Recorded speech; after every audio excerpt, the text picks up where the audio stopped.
ক্ষমতাচ্যুত শেখ হাসিনা সরকারের শাসনামলে জেল জুলুম থেকে শুরু করে গুম খুন সহ নানা নির্যাতনের শিকার হয়েছেন ইসলামী দলগুলোর নেতাকর্মীরা। 2024-এর 5 আগস্ট ছাত্র জনতার গণ অভ্যুত্থানের পর বদলেছে প্রেক্ষাপট। সেই সুযোগ কাজে লাগিয়ে সাধারণ রাজনৈতিক শক্তির সঙ্গে তাল মিলিয়ে অন্যতম শক্তিতে পরিণত হয়েছে ইসলামী দলগুলো। শুধু রাষ্ট্রীয় বা দলীয় কর্মসূচি নয়, আগামী ত্রয়োদশ জাতীয় সংসদ নির্বাচন ঘিরেও বেশ সরব তারা। ইতিমধ্যে ছোট বড় প্রায় 10টি ইসলামী দল 300 আসনে নির্বাচনের জন্য প্রস্তুতিও শুরু করেছে। নির্বাচন ভাবনার বিষয়ে নেতারা বলছেন, প্রার্থী কেন্দ্রিক নয়, প্রচারণা চালাচ্ছেন দলকে প্রাধান্য দিয়ে।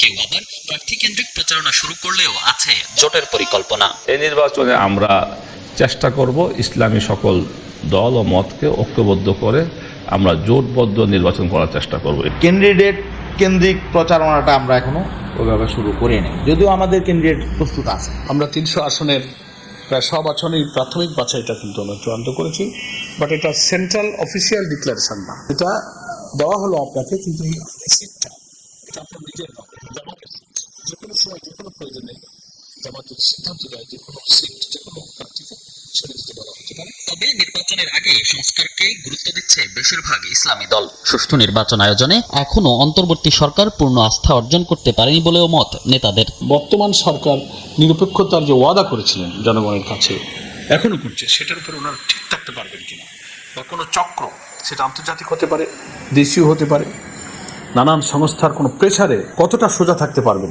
সংস্কার এবং বিচারের কার্যক্রম দৃশ্যমান হওয়ার পরে নির্বাচনের ব্যবস্থা করা, এটা করতে গিয়ে যদি নির্বাচন এপ্রিলে হয় আমাদের আপত্তি নাই, ফেব্রুয়ারিতে হয় তাও আমাদের আপত্তি নাই, যদি ডিসেম্বরে হলেও আমাদের আপত্তি নাই। অতীত যে বন্দোবস্তের মধ্যে দিয়ে একটা নির্বাচন হয়ে যায়, শুধু ক্ষমতার হাত বদল হবে, মৌলিক কোনো পরিবর্তন হবে না, গুণগত কোনো পরিবর্তন হবে না, এবং জুলাই বিপ্লবের আকাঙ্ক্ষা পুরাই ব্যর্থ হবে। আলাদা আলাদা নির্বাচনের প্রস্তুতি নিলেও ইসলামী দলগুলোর মূল টার্গেট জোটবদ্ধ হয়ে জাতীয় নির্বাচনে অংশগ্রহণ। অতীতে যে সমস্ত রাজনৈতিক দেশ চালিয়েছে এদের ব্যাপারে মানুষ হতাশ।